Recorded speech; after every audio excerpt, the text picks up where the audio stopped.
pour nous régaler avec vos échanges. Je vous remercie. Une petite information, bonjour à tous. Avant de commencer ce débat, nous devions avoir la présence avec nous pour échanger autour de ce thème, de l'autonomie, de l'indépendance, du ministre de l'Intérieur Gérald Darmanin, qui malheureusement est retenu par une obligation. Nous allons néanmoins avoir un débat riche, fructueux autour de ces questions. Et pour commencer cette réflexion autour de la revendication, de la question des résurgences des revendications d'autonomie et d'indépendance en Europe, je voudrais tout d'abord donner la parole au président de la Généralité de Catalogne, Pere Aragonès. Bonjour, merci beaucoup d'être avec nous. Pour ouvrir ce débat, aujourd'hui la Catalogne est une des régions, si ce n'est la région la plus autonome d'Europe. Au sein de l'État espagnol, vous avez une autonomie substantielle, un parlement, un président. Le catalan est la langue officielle au même titre que l'espagnol. Néanmoins, vous revendiquez l'indépendance. Qu'apporterait de plus l'indépendance? Et puis peut-être une deuxième question également pour vous, puisque nous sommes dans cet événement consacré à l'Europe, à la vision de l'Europe. Quelle est votre vision de l'Europe? Est-ce qu'elle est différente car vous êtes autonomiste, Monsieur Aragonès? Molt bona tarda. En primer lloc, vull agrair l'oportunitat de participar en aquest debat. Realment, que es portin a terme debats sobre aquesta qüestió doncs és d'agrair i, per tant, que puguem exposar la nostra posició doncs és una oportunitat i voldria agrair. Com tots vostès saben, a l'octubre de 2017 a Catalunya va haver-hi un referèndum sobre la independència, un referèndum que no va ser acordat amb el govern de l'Estat, va tenir l'oposició del govern espanyol. Després d'aquest referèndum va haver-hi un procés judicial que va afectar i ha comportat l'exili d'un expresident de la Generalitat i també va comportar la presó per membres del seu govern, precisament per l'organització d'aquest referèndum. I des de fa un any hem reprès un procés de negociació entre el govern de Catalunya i el govern d'Espanya per trobar una solució a aquest conflicte polític. La nostra proposta és que es pugui celebrar un referèndum acordat sobre la independència de Catalunya i que les dues parts ens comprometem a acceptar el resultat. I Catalunya, des de l'any 2012, hi ha majories parlamentàries en el Parlament de Catalunya, hi ha majories absolutes de diputats a favor de la independència.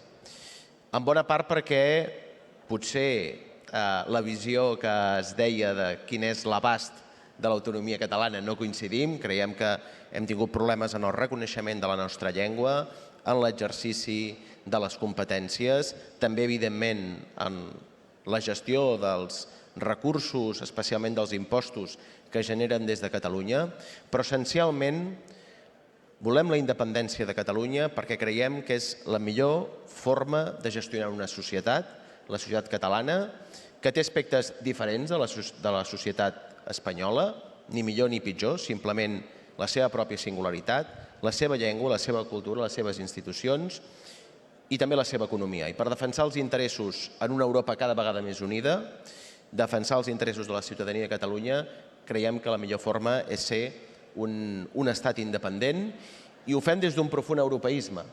Nosaltres ens definim com independentistes catalans i federalistes europeus perquè creiem que precisament en un món com el d'ara, amb amenaces com les que hi ha, en reptes en l'àmbit climàtic, en l'àmbit econòmic, en l'àmbit energètic, en l'àmbit de la seguretat, la cooperació entre estats és fonamental, la cooperació entre estats d'Europa és bàsica i nosaltres hi volem tenir, el poble català hi vol tenir directament la seva veu i la manera és fer-ho directament com un estat independent, membre de la Unió Europea. Monsieur le Président Simeoni, j'imagine que vous partagez en grande partie les propos du président Aragonès. La Catalogne, d'ailleurs, souvent citée en exemple par les nationalistes corses, par les élus corses, par une partie des élus corses.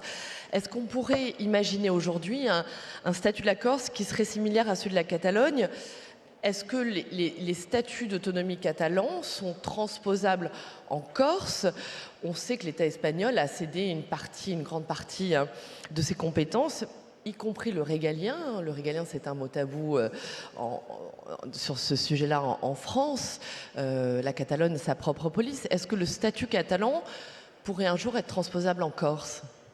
Oui, bonjour à toutes et à tous. D'abord, merci de cette occasion qui nous est donnée de débattre. Merci au MEDEF, à son président, à M. de Bernard et à toutes les équipes et à vous.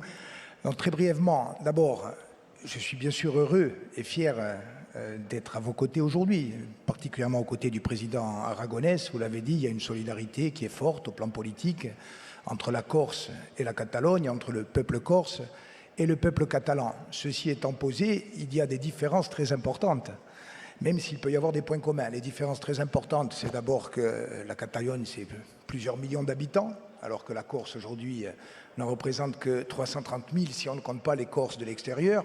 Deuxièmement, c'est la réalité économique et sociale. Il y a une puissance économique du côté de la Catalogne qui n'existe pas pour l'instant en Corse. Et la troisième différence profonde au plan politique et institutionnel, c'est que, vous l'avez rappelé, la Catalogne bénéficie déjà d'un statut d'autonomie extrêmement large. Et la Corse est très loin de cela, et l'ensemble des territoires qui aspirent à plus d'autonomie en France sont très loin de cela. Cela tient également aux différences de nature et d'histoire constitutionnelle entre la France et l'Espagne, puisque l'Espagne est un État dit autonomique. Ceci étant posé, des différences importantes, mais une question qui peut être commune et qui appelle peut-être aussi des réponses différenciées. Quelle place aujourd'hui en Espagne pour la Catalogne, en France pour la Corse, au sein de l'Europe pour chacune et chacun d'entre nous, et Madame la vice-présidente s'exprimera pour la Guadeloupe, quelle place pour des nations sans État, des nations que l'histoire a laissées en dehors de la forme étatique? Quelle reconnaissance juridique et éventuellement constitutionnelle pour des peuples qui, à l'évidence, existent? Je vais parler de la Corse. Pour moi, le peuple corse est une évidence. C'est une évidence historique, c'est une évidence culturelle, c'est une évidence politique. Or, il se trouve que la Constitution française, en son état actuel, ne permet pas de reconnaître le peuple corse. Alors, la question que je pose, de façon peut-être un peu provocatrice, et me tournant vers le Premier ministre, M. Cazeneuve, avec lequel nous avons souvent parlé de ces questions, c'est dès lors qu'un peuple existe, et je sais qu'il y a dans la salle beaucoup de personnes qui soit sont originaires de Corse, soit y viennent régulièrement, parce que le fait culturel, sociologique, sociétal de l'existence d'un peuple corse n'est aujourd'hui contesté par personne. La question est comment reconnaître ce peuple sans pour autant que cette reconnaissance ne débouche automatiquement et mécaniquement sur une indépendance. Je pense que l'adéquation mécanique entre existence d'un peuple et constitution d'un État valait au XIXe siècle, valait largement au XXe siècle au moment de la décolonisation. Je pense qu'elle peut être revisitée aujourd'hui. En ce qui me concerne, je crois profondément à l'existence du peuple corse. Je souhaite que la Constitution française puisse reconnaître ce peuple, et je pense que la forme institutionnelle la plus souhaitable et la plus profitable aussi bien pour la Corse que pour la République française serait un statut d'autonomie, c'est-à-dire un statut qui reconnaisse notre capacité à produire des normes tout en étant intégré, en restant intégré dans la République française et en respectant bien évidemment les valeurs et principes essentiels. Je vais laisser Monsieur le Premier ministre Bernard Cazeneuve répondre. Il y a effectivement en Corse une forte domination politique nationaliste. Le gouvernement actuel, par la voix de Gérald Darmanin, a depuis quelques mois prône l'autonomie pour apaiser à la fois la colère d'il y a quelques mois suite à des événements dans l'île. Est-ce que cette voie de l'autonomie est la bonne voie selon vous? Pas pour apaiser la colère, mais pour faire avancer cette question corse. Et est-ce qu'au cœur de cette question d'autonomie, il y a la question qu'évoquait le président Simeone, de la reconnaissance d'un peuple spécifique au sein de la République française? Bon, comme vous nous avez invités à un débat, et que quand il y a débat, il y a contradiction, et puis que cette contradiction doit s'exprimer avec sincérité et franchise, je vais sans précaution dire ce que je pense de tout cela.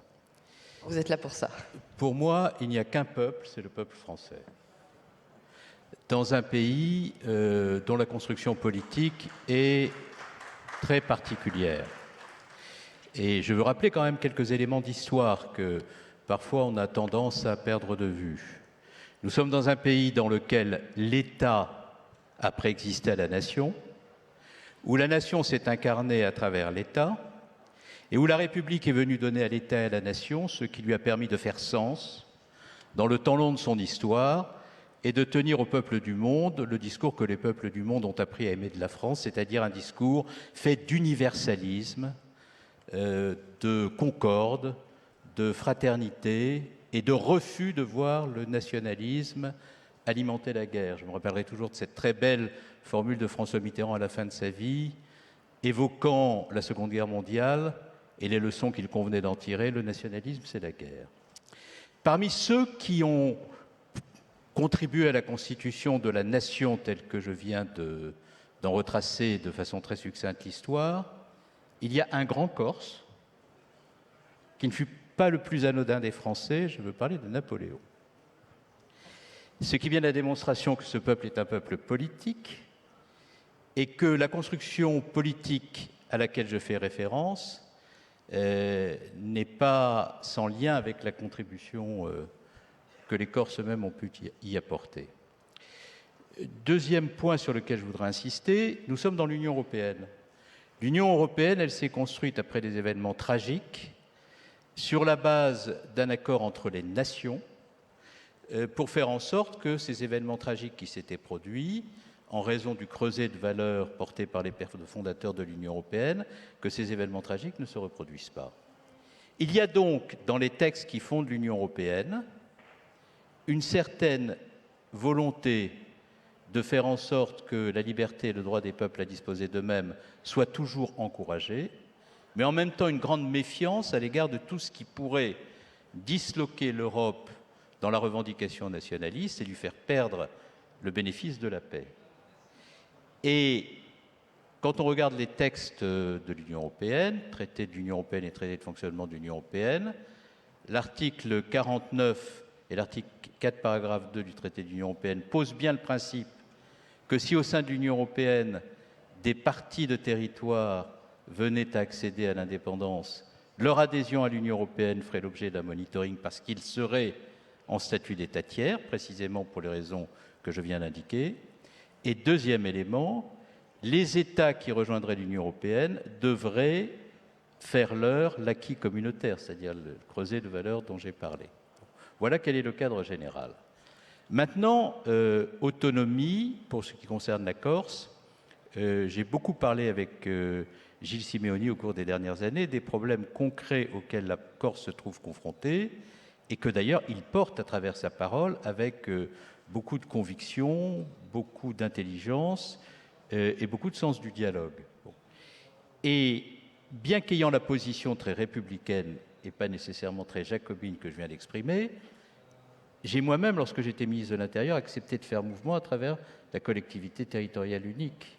Et je comprends très bien que dans des territoires comme la Corse ou dans des territoires comme la Guadeloupe, il y ait la volonté de faire en sorte que le développement soit rendu possible par des modalités de relation avec l'État central qui soient repensées.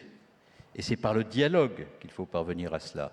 J'ajoute que le dialogue n'est possible que dès lors qu'il n'est pas imposé par la violence. S'il y a le dialogue, il ne peut pas y avoir la violence. Et le dialogue ne peut pas être soudain souhaité parce qu'il y a la menace de la violence. Sinon, il n'y a plus de République. Et il n'y a plus d'État de droit. Et donc, moi, je suis favorable à des évolutions. Je suis favorable à des évolutions qui permettent, sur toutes les préoccupations qui sont celles de la collectivité territoriale de Corse, d'avancer, mais dans un contexte qui soit celui de l'État de droit et du cadre républicain. Je voudrais donner la parole à Madame Panchard, ancienne ministre, bien sûr, des Outre-mer. J'ai le sentiment tout de même qu'une des questions fondamentales, une question au cœur de ce débat, c'est le modèle d'autonomie à la française. Il n'y a pas un modèle, pas une autonomie, mais des autonomies, parce qu'il existe déjà effectivement certaines parties du territoire français qui ont eh bien, des compétences, des statuts particuliers, mais ce modèle d'autonomie à la française, il reste à inventer, selon vous?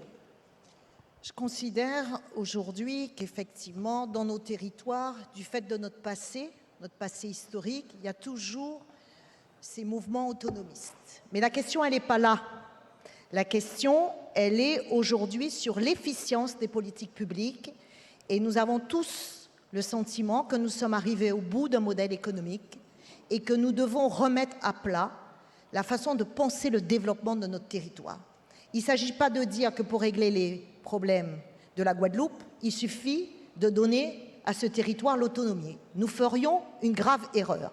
En même temps, il ne faut pas considérer que parce que l'État a une mission de protection et de solidarité, en laissant l'État centralisateur faire à la place des acteurs locaux, nous allons réussir. Je crois qu'il faut revoir la responsabilité à la fois au plan local, à la fois au niveau national, entre l'État et les collectivités que nous sommes, parce que ce qui anime le citoyen, c'est de savoir où va-t-on et où sont les résultats.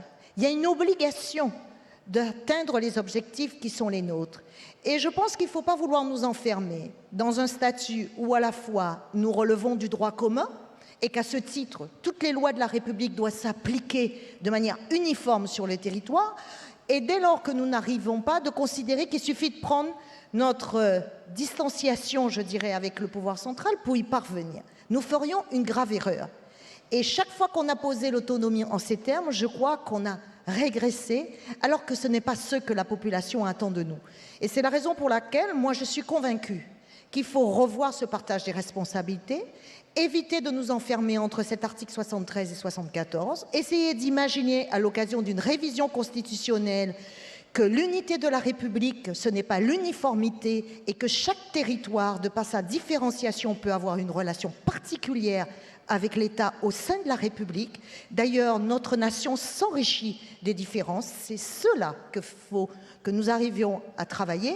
Et d'ailleurs, je crois que l'Europe nous y invite, parce que l'Europe prône l'Europe des régions.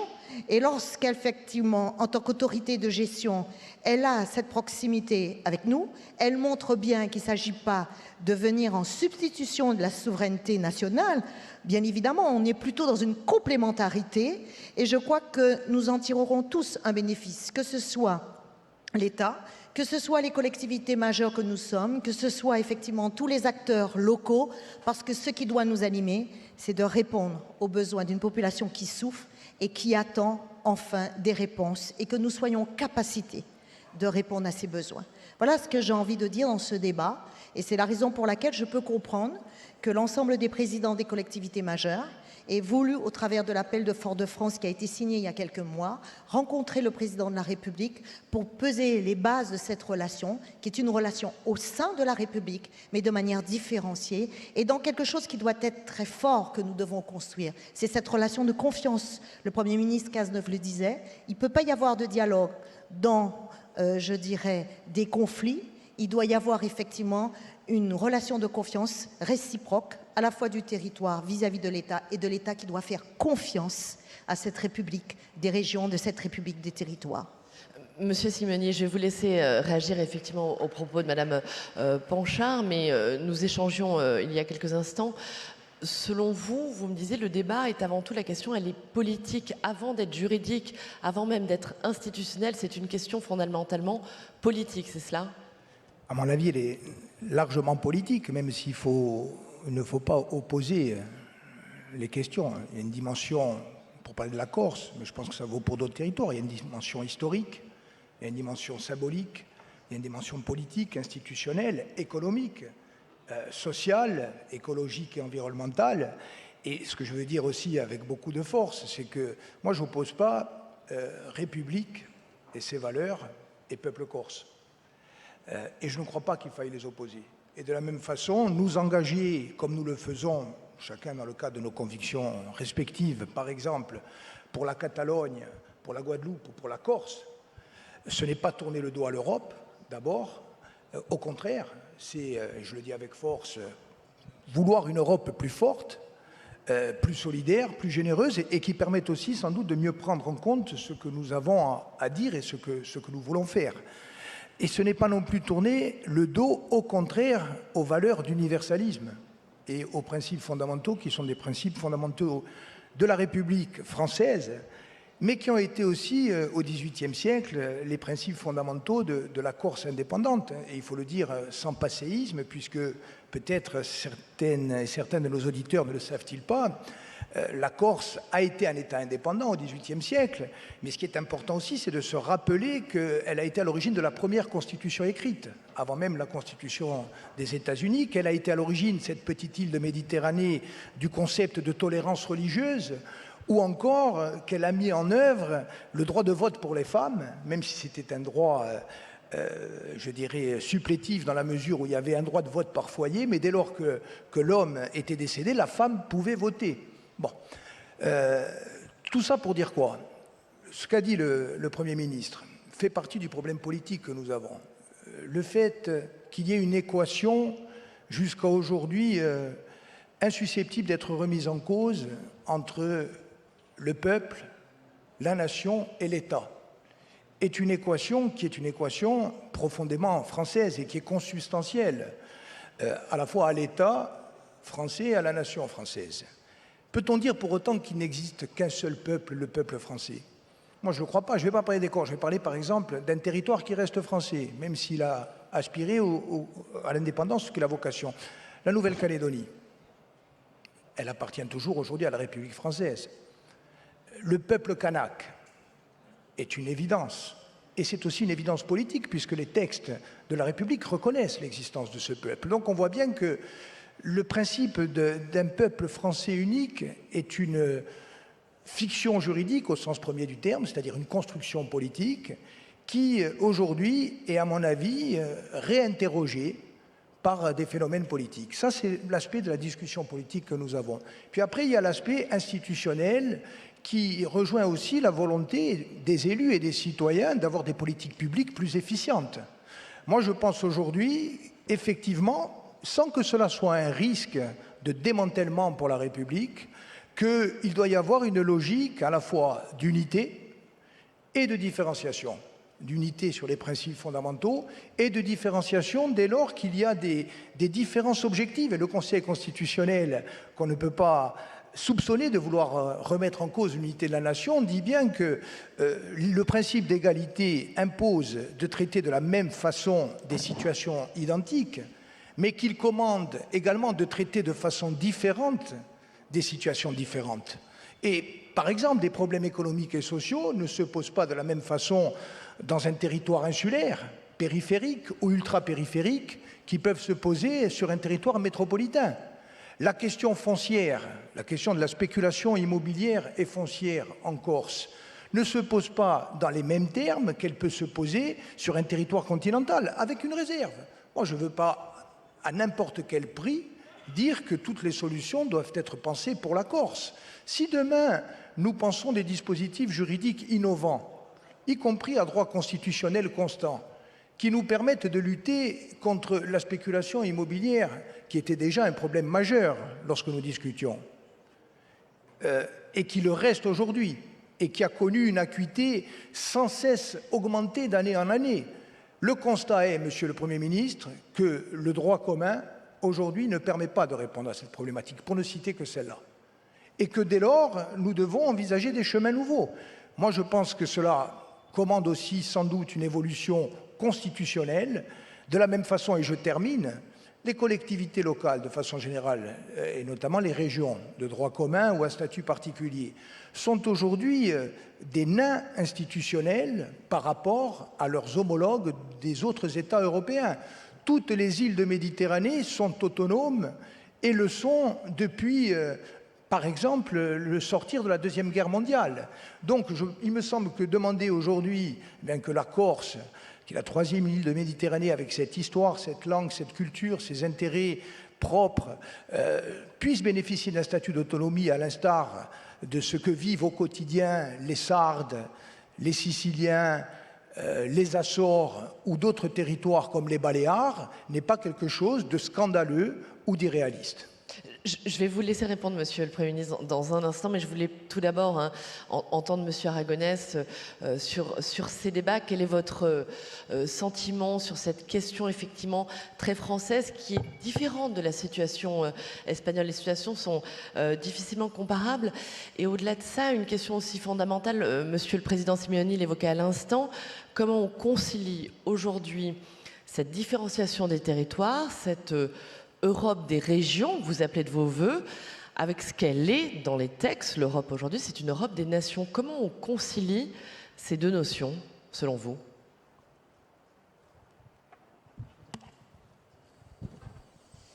Bé, des de Catalunya no serem qui direm al poble cors o al poble francès com ha d'organitzar-se. Ens ho mirem, evidentment, des del respecte i des de Catalunya i des de les posicions que defensem doncs, el poble de Catalunya, defensem la independència de Catalunya, tenim una llarga trajectòria de complicitat i amistat amb en aquest cas, doncs, amb el moviment Cors. No? I a més, doncs, amb el president Simeoni hem tingut l'oportunitat de debatre'n al respecte amb anterioritat. No? Però al final han de ser les societats les que decideixen. Si haguéssim de buscar algun principi universal, hauria de ser les societats, els pobles, els que acabin decidint lliurement el seu futur.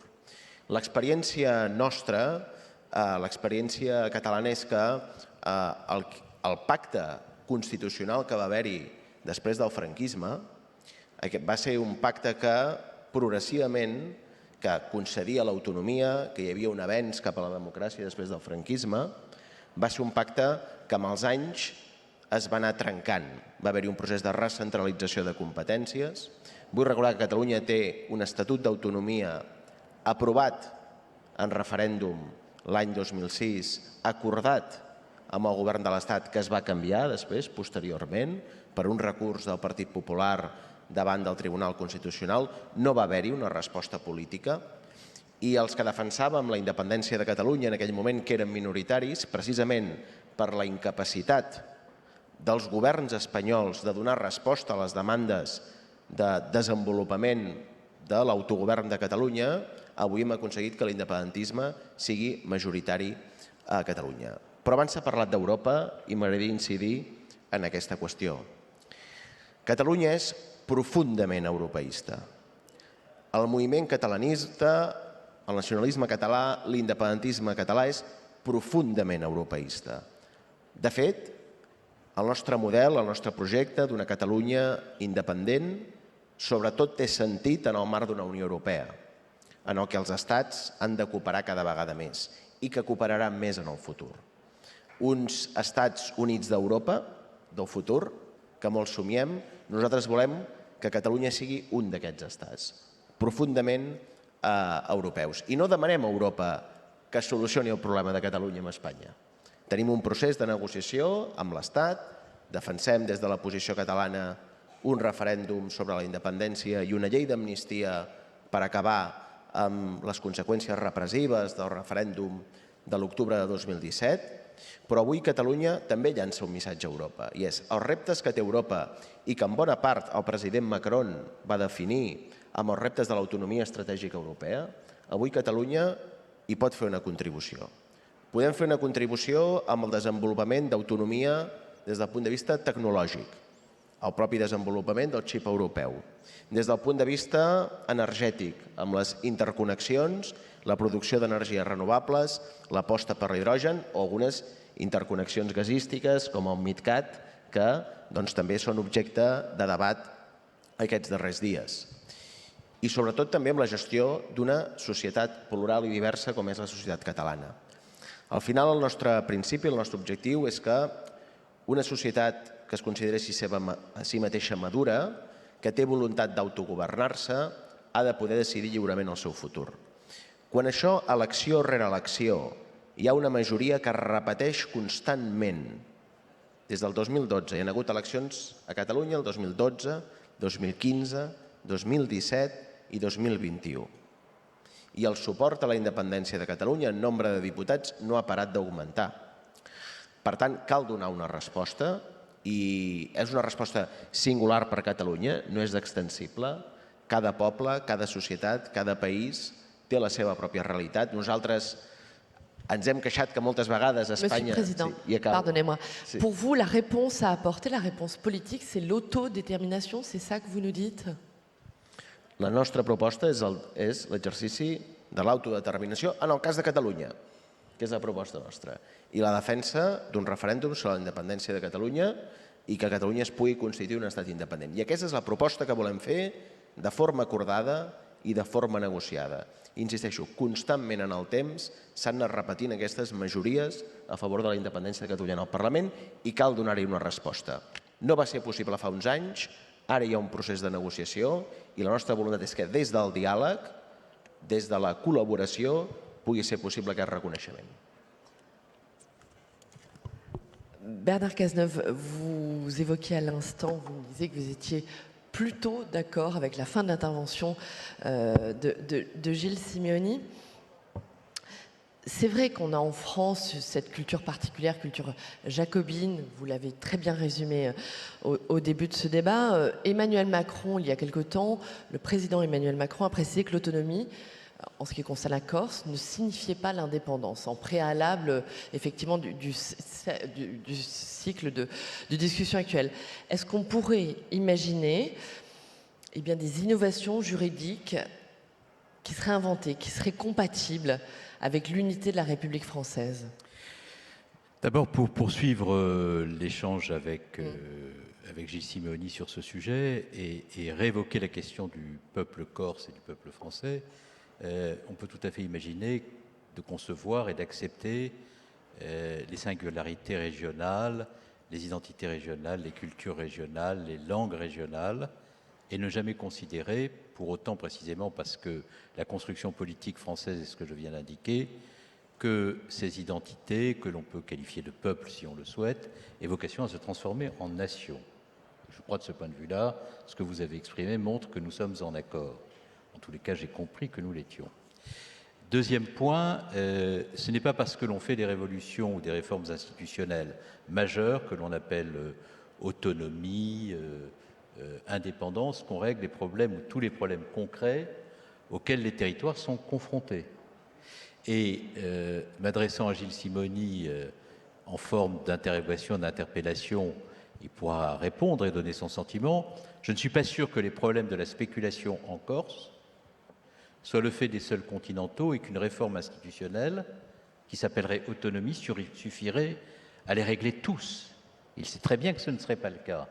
De la même manière, préconiser l'autonomie pour avoir la singularité des dispositions législatives, réglementaires ou juridiques pour régler les problèmes, si cela suffisait, la Corse serait déjà comblée, puisque en matière de droit de succession, ce que j'ai vécu comme ministre du Budget avec les arrêtés Miot montre qu'il n'y a pas plus de grande singularité que le dispositif mis en place pour la Corse, et ce depuis 1801, si j'ai bonne souvenance. Et donc, ce n'est pas la singularité du dispositif juridique qui fait la solution aux problèmes posés. Bon, les choses sont beaucoup plus compliquées que ça. Et, en revanche, ce que je suis tout à fait prêt à reconnaître, c'est qu'à partir du moment où une collectivité locale, avec la vision puissante que porte Gilles Simeoni depuis quelques années, a sur la question environnementale, et vous avez des sujets, sur la question de la spéculation foncière, c'est un problème majeur que vous ne parvenez pas à maîtriser par le seul truchement du GIRTEC, par exemple, à travers le statut de résident, qui est une question qui se pose dans une île où les Corses eux-mêmes ont une difficulté pour se loger.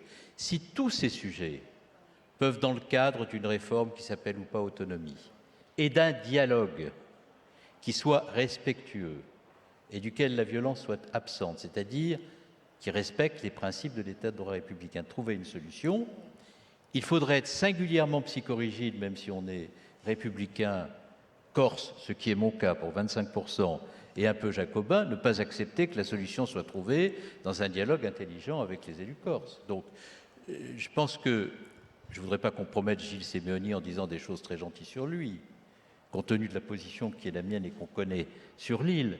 Mais l'orientation générale qui est donnée par les élus de la collectivité territoriale à travers sa parole, la possibilité de dialogue qui est offerte. Les solutions pragmatiques qui sont esquissées doivent permettre de trouver le bon équilibre, c'est-à-dire une solution qui permette de tenir compte de la singularité de l'île, dans le respect des principes de la République et de l'État de droit, avec un objectif et un seul, qui peut rassembler bien des élus continentaux corses, qui est la solution aux problèmes qui se posent. Parce que pour avoir 25% de sang corse et connaître bien l'île pour y séjourner souvent, je sais la passion des Corses pour les questions institutionnelles et politiques. Et leur capacité à se laisser emporter dans la passion de ces questions, en occultant parfois toutes les autres, lorsqu'elles se présentent à eux en dépit des urgences. Donc, fort heureusement, l'exécutif actuel n'est pas dans cette démarche. Et donc, je comprends que le gouvernement saisisse l'opportunité d'un dialogue pour essayer d'avancer sur ce sujet. Je ne suis pas toujours d'accord avec le gouvernement, chacun l'aura bien compris, mais quand la direction est bonne, il faut aussi être capable de le reconnaître. Monsieur Simeone. Non, je ne peux qu'adhérer, bien sûr, à cette vision. Moi, je pense que... En tout cas, sur la question, pardonnez-moi, Monsieur Bernard Cazeneuve a prononcé le mot de pragmatisme, et ça rejoint effectivement ce que vous, Madame Blanchard, disiez. Oui, mais... C'est que ces questions, il y a effectivement une question politique dont découle une question juridique institutionnelle, mais il y a une question, vous l'évoquiez tout à l'heure, d'efficience des politiques publiques et de pragmatisme. Alors, on a évoqué le temps long. Le temps moyen, je dirais, depuis un demi-siècle, il y a quand même une question corse, un problème corse qui se pose avec acuité et que j'espère nous allons commencer à résoudre par le dialogue et par la démocratie. Dire aussi, à mon avis, il ne faut pas opposer les problèmes du quotidien et la vision qu'une société a d'elle-même, les rêves qu'elle peut former, le projet que l'on pourra appeler le projet national ou le projet collectif. La France aujourd'hui, ce sont des problèmes du quotidien. Et quels problèmes? On a presque un peu une forme de gêne à venir aborder des problèmes qui peuvent être perçus comme périphériques ou marginaux lorsque on a écouté les débats précédents. Mais la France aujourd'hui, c'est à la fois des problèmes du quotidien, pour finir les fins de mois, les transports, la lutte contre le réchauffement climatique, tout ce qui fait notre quotidien à toutes et à tous, mais c'est aussi un rapport à l'histoire, une volonté collective de se projeter dans le présent et dans l'avenir, des rêves et un idéal. Et moi, je pense que la société corse, à sa façon et à sa mesure, produit aussi cela. Donc moi, je suis un élu qui a reçu un mandat clair du peuple. Parce que ce que je vous dis là, je l'ai écrit et j'ai demandé aux Corses, à 3 reprises, 2015, 2017, 2021, de me donner mandat pour défendre cette vision. Et donc, je dirais que ce qui a conduit à l'ouverture d'un dialogue, je l'espère, ce n'est pas seulement l'assassinat tragique d'Ivan Colonna et les suites avec des manifestations extrêmement violentes, parce que si ça ne devait être que ça serait inquiétant pour la démocratie. Moi, j'espère qu'à titre principal, ce qui a conduit le gouvernement et le président de la République à faire le choix de l'ouverture d'un dialogue transparent et démocratique, c'est d'abord la prise en compte du suffrage universel. Parce que, un mot quand même pour dire que, je l'ai dit, 2015, une élection avec 36% des voix, 2017 avec 54% des voix, et 2021 avec 68% des voix, et un taux de participation qui est le double de la participation nationale aux élections régionales françaises. Donc ne pas prendre en compte ce fait démocratique, ça serait déjà, Monsieur le Premier ministre, ne plus être tout à fait en accord avec ce qu'est je dirais, le cœur de la République. La République, c'est le suffrage universel. La démocratie, c'est le suffrage universel. Une démarche très pragmatique, je termine. Ce que nous avons acté, c'est de dire, ne laissons aucun des problèmes du quotidien de côté. Et essayons de voir ensemble, dans le dialogue entre la collectivité de Corse, mais pas seulement, l'ensemble des élus, et pas seulement la majorité territoriale, l'ensemble des Corses, dans le dialogue entre l'ensemble des Corses, leurs élus, leurs institutions consulaires, leurs corps intermédiaires, dans ce dialogue entre la Corse et le gouvernement, traitons les problèmes du quotidien, essayons de les traiter, y compris à droit constant, Et mettons en perspective, lorsqu'on se rend compte ensemble, de bonne foi, que les problèmes ne peuvent pas être réglés à droit constant, en quoi l'autonomie que nous demandons pourrait-elle apporter une véritable plus-value? Donc c'est cette démarche pragmatique qui est en train d'être initiée. Je forme le vœu, et me situant ainsi dans la continuité de l'état d'esprit exprimé par le Premier ministre, M. Cazeneuve, je forme le vœu que cette démarche qui est balbutiante et qui reste incertaine au moment où je parle, eh bien qu'elle prospère et qu'elle réussisse et qu'elle nous conduise vers une véritable solution politique, économique, sociale, culturelle, rattachée aussi aux enjeux globaux dont les intervenantes et intervenants précédents ont parlé avec beaucoup de passion et beaucoup de brio. Marie-Lise Panchard, cela rejoint parfaitement ce que vous disiez lors de votre intervention, c'est-à-dire qu'effectivement, Gilles Simeone évoque les problèmes du quotidien. En fait, c'est la question de l'efficacité de résoudre les problèmes effectivement des populations locales où l'État, c'est ce que vous déplorez, peut parfois être un frein. Moi, ce que je dis, c'est qu'effectivement, dans ce débat, c'est vrai qu'on parle beaucoup de la question corse, puisqu'effectivement, c'est un problème politique et je peux comprendre. Mais nous ne sommes pas là aujourd'hui. Actuellement, absolument, vous avez tout à fait raison. Nous n'en sommes pas là. Depuis quelques mois, l'actualité fait que le gouvernement... Et nous vivons aussi des crises majeures. Et moi, je souhaite qu'on puisse en parler, en toute sincérité. Moi, ce que je pense qu'aujourd'hui, au-delà de cette question qui, pour moi, n'est pas un objectif en soi, mais un moyen pour parvenir à résoudre les problèmes, je crois qu'il faut que nous ayons le courage de nous mettre autour d'une table pour régler un certain nombre de sujets qui préoccupent nos compatriotes. Je prends chez nous le problème de l'eau, je prends le problème du transport, je prends le problème du modèle du développement économique où il faut pouvoir s'insérer dans la Caraïbe, parce que même si mes compatriotes ont bien conscience que l'Europe est un partenaire essentiel, le développement de notre territoire dans cette région passera par une coopération beaucoup plus forte. Et à partir de là, il faut qu'on puisse discuter et qu'on puisse avoir cet échange constructif dans une relation de confiance, de dire qu'avec un tissu économique qui est le nôtre, nos entreprises ne peuvent pas bénéficier des mêmes dispositifs que les entreprises en métropole, qu'il faut pouvoir adapter parce qu'elles ne peuvent pas vivre uniquement de la commande publique et que demain, le développement de notre territoire passera par l'entrepreneuriat. Je vois un certain nombre de chefs d'entreprise de la Guadeloupe qui ont fait le déplacement, je m'adresse à eux, on a besoin d'eux, on a besoin qu'ils investissent, on a besoin que notre jeunesse reste dans ce territoire. Or, on a une jeunesse aujourd'hui qui est fortement engagée autour du numérique.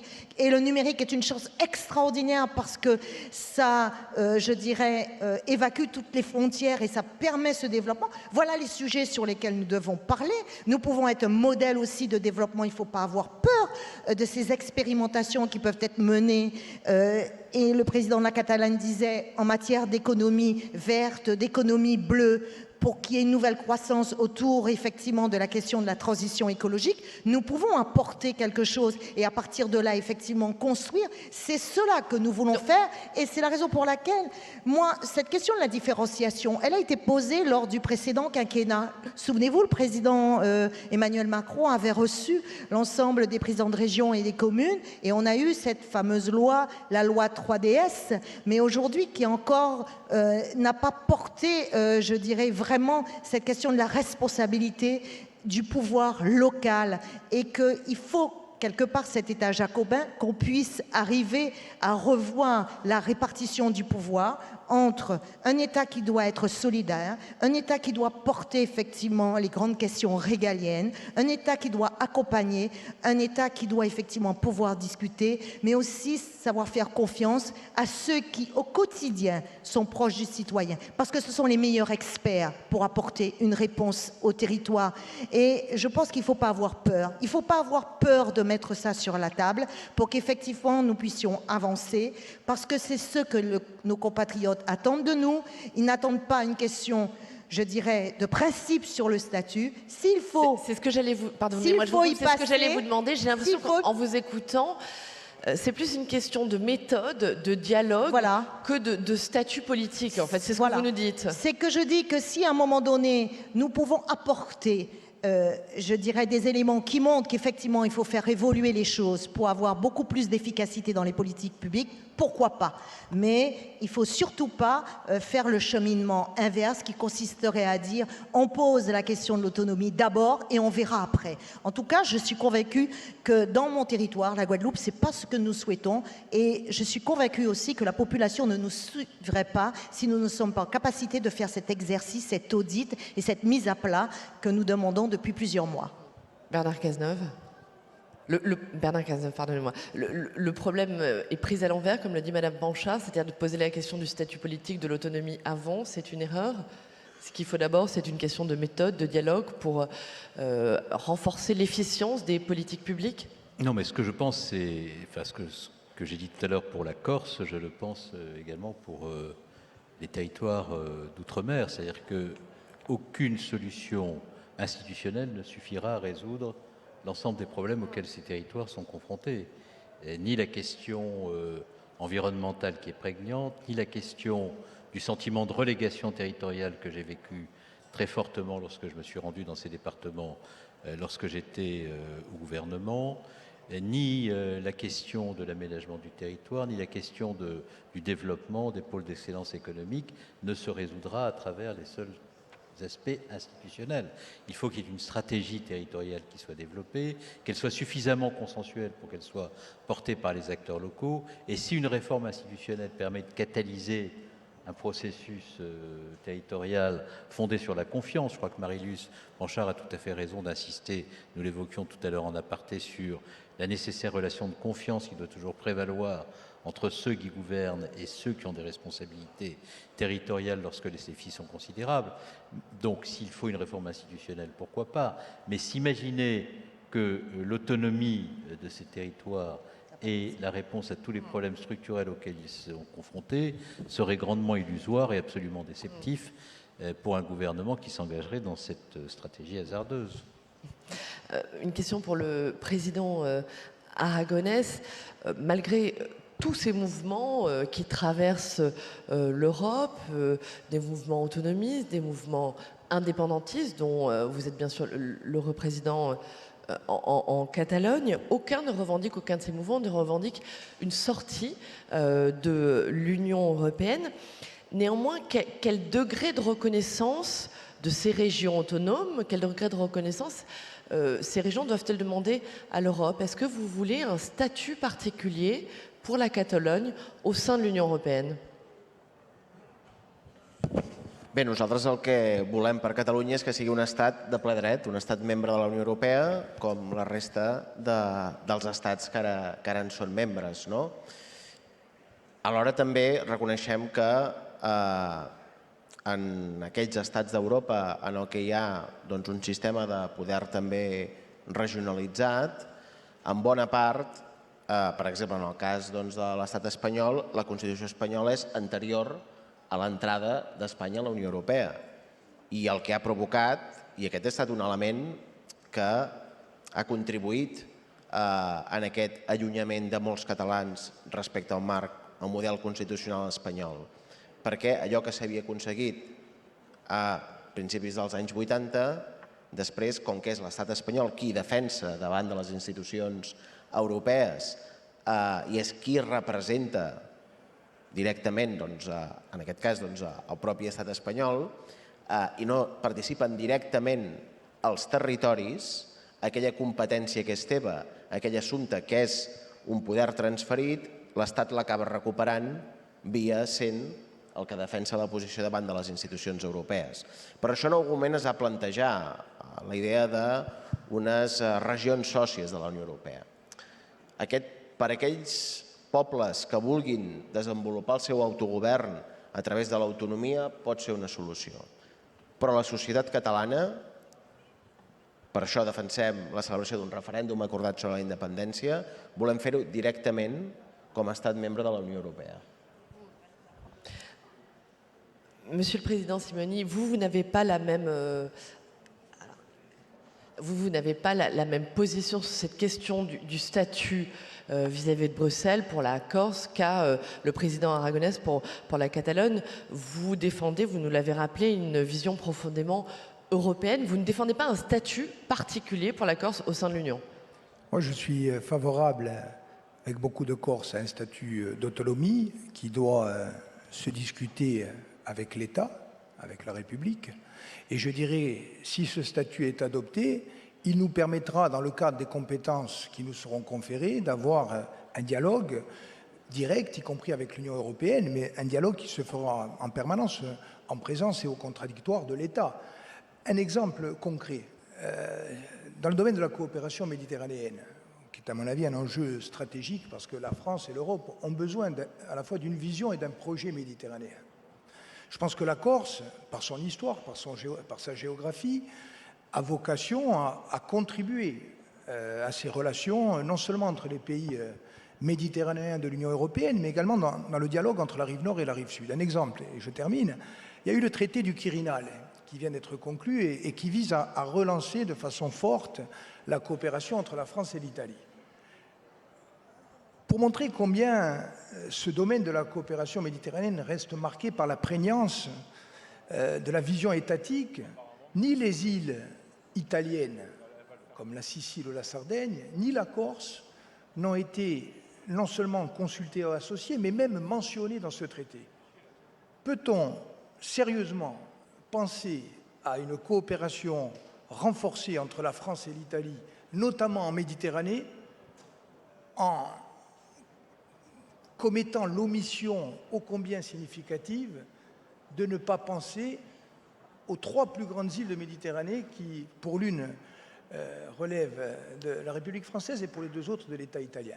Donc voilà, moi je le répète, je pense que l'autonomie est un statut qui est vécu au quotidien par des dizaines de millions d'Européens, notamment par la quasi-totalité des Européens insulaires, premièrement. Deuxièmement, je suis bien sûr profondément européen. Troisièmement, non seulement je respecte, mais je partage les valeurs universelles qui sont également le socle de la République française. Quatrièmement, je pense qu'il y a une question qui est à la fois symbolique, politique, historique, économique, sociale.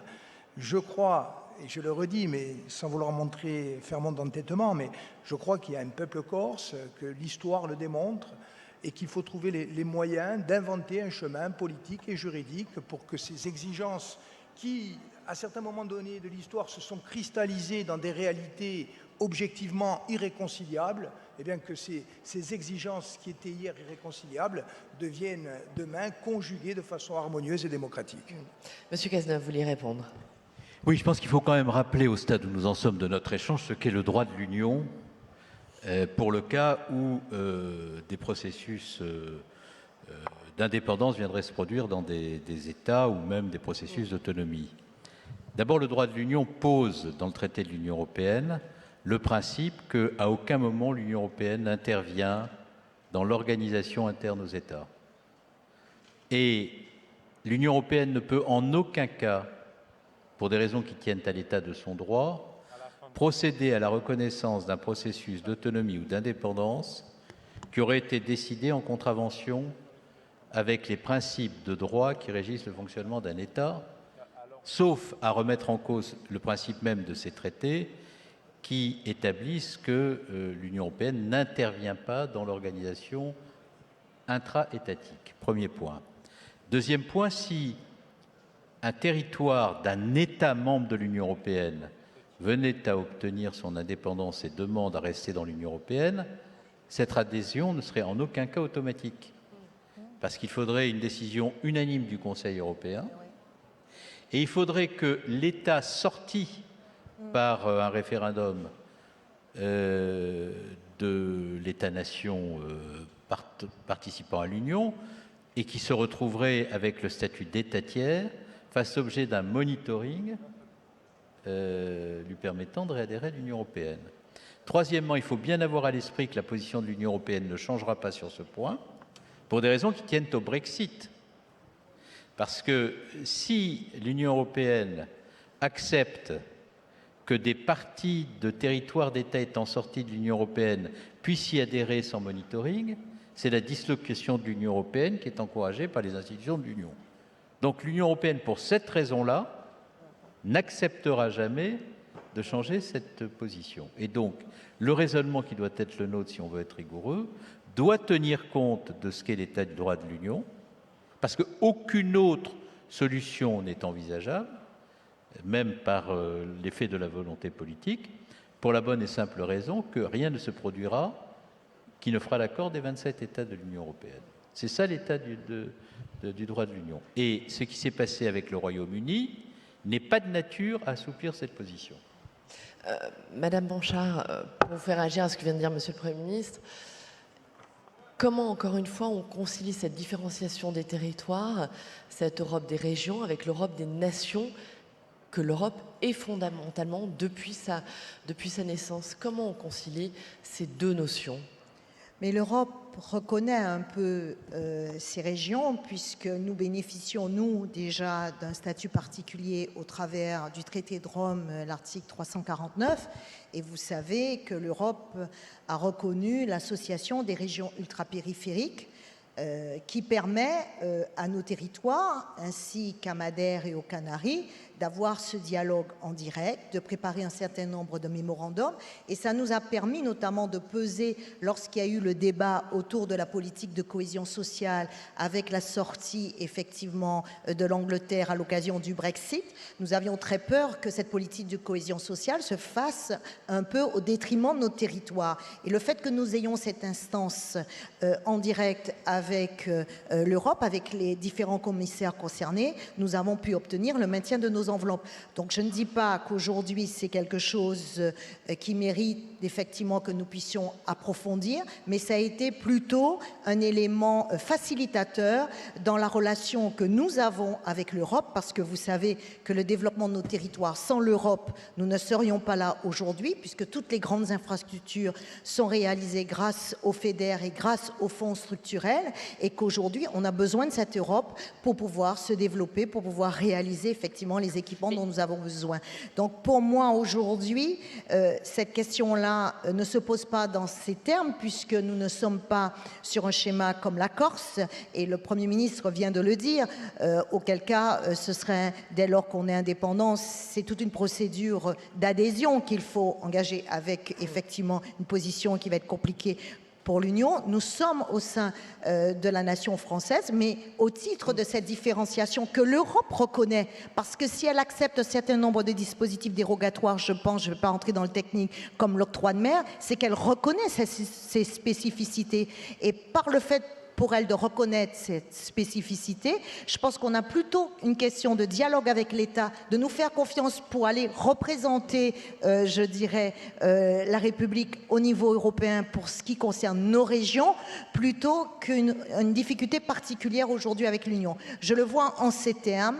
D'ailleurs, à l'occasion de certaines instances, comme les instances qui nous permettent d'avoir des relations avec la Caraïbe au travers d'un dispositif qui s'appelle Interreg, l'Europe aspire à ce que nous ayons plus de prérogatives dans ce domaine, et je ne peux que me féliciter. Monsieur Cazeneuve, vous vouliez réagir au propos de Madame Blanchard? Je vous voyais approuver. Non, je suis assez d'accord, enfin même totalement d'accord avec ce que vient de dire la ministre à l'instant. Ce qu'il faut aussi avoir à l'esprit pour poursuivre le débat sur la relation entre l'Europe et les régions, et notamment les régions qui aspirent à davantage d'autonomie, c'est que toute la politique européenne qui relève des fonds de cohésion et qui ne représente pas une politique résiduelle, hein, c'est la deuxième politique européenne en matière de budget, 331 milliards de dollars pour la période 2021-2027, est une politique qui est destinée à quoi? Qui est destinée à organiser la solidarité entre les régions dont le niveau de richesse est différent. Tout le projet européen n'est pas un projet qui est destiné à permettre aux régions les plus riches des pays les plus pauvres à faire cavalier seul au détriment des objectifs de solidarité qui sont au cœur du projet européen.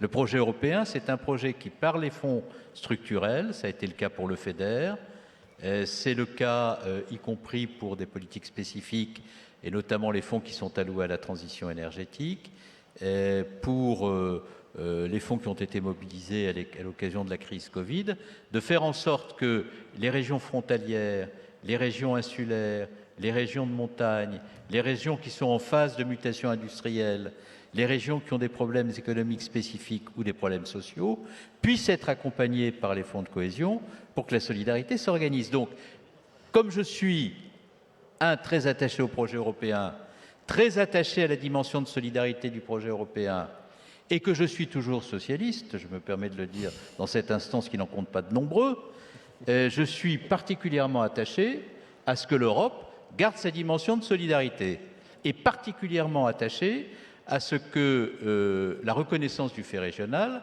n'aboutisse pas à la tentation d'un certain nombre de régions prospères de se détacher des politiques de solidarité en faisant des échappées belles, au détriment de la solidarité, qui est quand même une très belle valeur portée par l'Union européenne. Je crois que votre position est très claire et ça appelle d'autres débats. Malheureusement, on arrive au terme de cet échange. Merci beaucoup. Merci à tous les quatre, le président Gilles Simeone, Marie-Luce Panchard, le président Père Aragonès et Bernard Cazeneuve. Merci à vous de nous avoir suivis.